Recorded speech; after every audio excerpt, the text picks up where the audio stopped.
My name is Elara Vance, and 4 months ago I was ruthlessly discarded by a man who mistook digital innovation for competence. He mocked my age, claiming my knowledge was legacy, and fired me in a humiliating public boardroom spectacle to cultivate a fresher image. Yesterday, that same man, the chief executive officer of the billion-dollar tech company I had helped build, called me in a panic, his voice cracking with desperation as he watched the company's stock plummet in real time. He was begging me to return, and my answer was calm, simple, and financially devastating. My consulting fee is now $50,000 per hour, with a non-negotiable 100-hour retainer paid up front. For 12 years, I was the chief technology officer and the uncredited architect of the entire technical foundation at Nexus Innovations, a leading firm in secure data warehousing and encrypted cloud solutions. I had built the infrastructure from the ground up, personally architecting the proprietary encryption layers, the dynamic intrusion detection systems, and the granular security protocols that protected our multi-billion-dollar client base, which included 3 major global banks and a federal defense contractor. My life was defined by quiet competence, precision, and an intimate, unparalleled understanding of every single line of code running the company, code I had primarily written and debugged myself. I owned a sprawling, private retreat in the mountains, a place of peace that reflected my stability and financial independence, but I lived, professionally, in the technical details. However, the company recently appointed a new CEO, Julian, a man barely 30 who specialized only in venture capital buzzwords, aggressive media spin, and glossy presentations. Julian was obsessed with youth and superficial image, viewing anyone over 40 as a dinosaur, irrelevant to the future of technology. He respected superficial visibility and public acclaim over profound, deeply rooted technical depth. He spent 2 months systematically isolating me, hinting that my deep understanding of the old systems was a liability, and preparing to make a public example of me to motivate his young, inexperienced, and utterly unqualified management team. The injustice was delivered with absolute, callous, and rehearsed arrogance. Julian called a mandatory, high-level executive meeting, one I had been deliberately excluded from preparing for, ensuring I was ambushed. He opened the floor, ignoring the comprehensive quarterly technical reports I had meticulously prepared outlining potential security risks, and launched into a prepared speech about the company's need for velocity, digital disruptors, and next-gen thinking. He then turned directly to me, addressing me in front of the entire executive tier, maximizing the humiliation.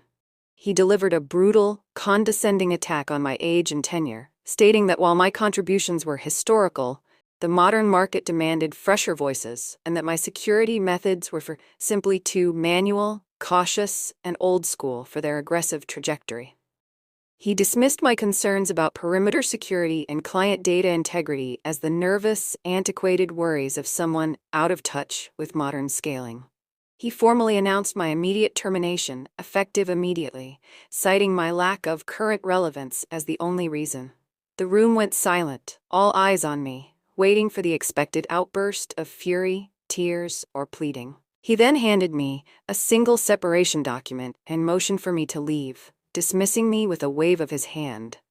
Crucially, in his arrogant haste and utter contempt for the actual operational details that kept the lights on, he never once mentioned the highly complex, multi-layered encryption keys, the administrative root passwords, or the secondary fail-safe access codes that I alone controlled and routinely refreshed. He was too focused on the theatrics of his power display and the optics of his new regime to recall the fundamental technical reality. I was the key. I simply met his gaze, signed the document with a calm, steady hand, gathered my briefcase, and walked out of the boardroom without saying a single word or offering a single password. I left my badge, my company laptop, and all my digital access exactly where they lay, departing with the private knowledge that the entire digital heart of his multi-billion-dollar empire was still secured and governed by my hands. Have you ever had a lifetime of specialized experience and profound technical wisdom dismissed as irrelevant noise by someone who lacked the fundamental intelligence to understand your true value? That feeling of quiet professional power, knowing the idiot just threw away the foundation of his entire business is an undeniable and potent catalyst for retribution. Tell me your thoughts in the comments. I did not pause for grief or self-pity. My private, off-network security protocols were activated the moment I stepped outside the building's perimeter. I immediately flew via private jet to a highly remote, private marina in the Mediterranean, where my 30-meter yacht, the Nullset, was waiting. This was my phase of serene, strategic detachment. The company's struggle began immediately. Not with a catastrophic failure, but with minor, frustrating permission errors as Julian's inexperienced team tried to access the central data management portal to complete a critical, time-sensitive client migration. Don't forget to subscribe to this channel. Turn on bell notification to stay updated for more revenge stories. They were met with cryptic authentication failures and compounded authorization loops. I knew my security measures were already kicking in. Years ago, I had hardwired an automated, proprietary operational isolation protocol into the core system, a protocol designed specifically to protect the company from unauthorized or hostile internal administrative takeovers, should a key executive suddenly vanish or be removed without following precise, documented handover procedures. This protocol required a daily, specific, multi-layered biometric and cryptographic key input from the Chief Technology Officer, myself. If that key was absent for 24 continuous hours, the system was programmed to initiate a phased, controlled lockdown. First denying all external vendor access, then internally locking down mission-critical client databases and trading platforms, and finally, sealing the primary root server to prevent unauthorized data corruption or hostile takeover attempts. The turning point arrived exactly 27 hours after my dismissal. I was anchored off the coast of a remote, uninhabited island, enjoying my first morning coffee on the deck, watching the sunrise, when the news broke on my private satellite feed. Nexus Innovation stock suddenly halted trading on the open market. The initial permission errors had catastrophically escalated into a total system-wide security lockdown. Clients couldn't access their encrypted data, trading platforms couldn't verify credentials to execute trades, and the company's internal communications completely froze, preventing executive collaboration. The system, interpreting my continuous absence as a potential, imminent hostile infiltration, had executed the final, non-reversible stage of the protocol, sealing the primary root server. Julian's frantic IT team, despite working through the night, had hit a wall of code that only my unique, personal, and meticulously secured biometric and cryptographic access could penetrate. The disaster was total. The loss of immediate business instantaneous, and the damage to client confidence was potentially irreparable, all because Julian hadn't asked for the keys. My plan moved into execution without me lifting a finger or speaking a word. I was completely unreachable by standard channels, enjoying my scheduled, well-deserved luxury vacation. The operational crisis deepened into a massive media firestorm within hours. Financial news anchors were demanding explanations for the sudden operational paralysis, comparing the failure to major past corporate collapses. Julian held a disastrous, stammering press conference, attempting to blame complex technical glitch and promising a rapid recovery, a promise he absolutely could not keep. His internal teams were working round the clock, desperately attempting to brute force their way into a system I had specifically designed to be impenetrable by anyone but me. I received daily, heavily encrypted reports from a dedicated financial monitoring service I had established years ago, watching the Nexus Innovations stock chart collapse in a steep, terrifying vertical line. Julian was finally forced to admit to the board of directors that they were dealing with a catastrophic internal system lockout that required specialized historical knowledge that resided solely with the former CTO to resolve. The board, facing billions in lost market value and mounting client lawsuits, immediately demanded he contact the only person who could possibly save the company from complete collapse. The climax arrived on the afternoon of the third day.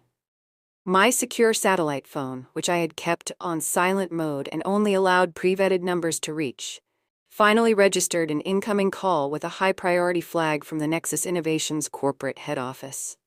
I let it ring for a full, agonizing minute, allowing the pressure and desperation to mount on Julian's end. I finally answered it calmly. the gentle sounds of the Aegean Sea and the clinking of my ice in the background clearly audible. It was Julian. His smooth, arrogant tone completely vanished, replaced by a ragged, panicked voice that was barely coherent. "Elara, for God's sake, you have to come back. We are losing everything. The board is threatening to remove me. The stock is down 40%. I need the keys, please. I'll pay you anything. Just tell me what it takes." He detailed the ongoing disaster, the legal threats, the public shame, completely abandoning the pride that had fueled his initial cruelty. I let him finish his desperate, breathless plea without interruption. I took a slow, deliberate sip of my wine, swirling the vintage Bordeaux, savoring the moment of complete, final leverage. "Julian," I finally replied, my voice cool, professional, and entirely detached. "My retirement began 4 days ago, and my consultation services are incredibly expensive. My new hourly rate, effective immediately, is $50,000 per hour, payable directly to my private Swiss holding company with a non-negotiable minimum retainer of 100 hours. Furthermore, I require a one-time, non-refundable signing bonus equal to exactly double the stock losses incurred during your first 24 hours of documented operational incompetence, calculated precisely from the moment the protocol initiated its first external denial." He gasped sharply on the other end, the sheer cost of my professional competence hitting him like a physical blow. "That's insane. That's tens of millions," he stammered, the tears audible. "Indeed," I replied, my voice unwavering. "You valued my lifetime of expertise at $0 4 days ago. The market has since corrected your assessment, Julian. Email the final signed contract and the wire transfer confirmation for the full retainer to my legal counsel. Until both are confirmed, please enjoy the silence." I did not wait for a reply. I simply pressed the end call button. The peace that followed was the silence of total, unchallengeable financial control. I did not return immediately, forcing Julian and the board to accept the terms, every single one of them. I spent the next week enjoying the sun and the yacht, knowing my expertise was now valued exactly as it deserved to be. I eventually returned not as a disgruntled employee, but as an indispensable, highly compensated consultant who only worked remotely from the comfort of my mountain retreat, dictating terms and solutions with the detachment of a surgeon. Julian learned a brutal, expensive, and unforgettable lesson. Age is not a measure of relevance, and true power in the digital world is not held by the person giving the smooth, ignorant speech, but by the person holding the unique keys to the operational infrastructure. He paid $50,000 an hour to learn respect, and that, I realized, was the most satisfying and worthwhile retirement fund I could have ever asked for. Thanks for watching. Don't forget to subscribe to this channel to enjoy more revenge and inspiring stories like this one. Where are you watching from? Drop your country in the comments and tell us what you think about this story. Don't forget to subscribe to this channel. Turn on bell notification to stay updated for more revenge stories.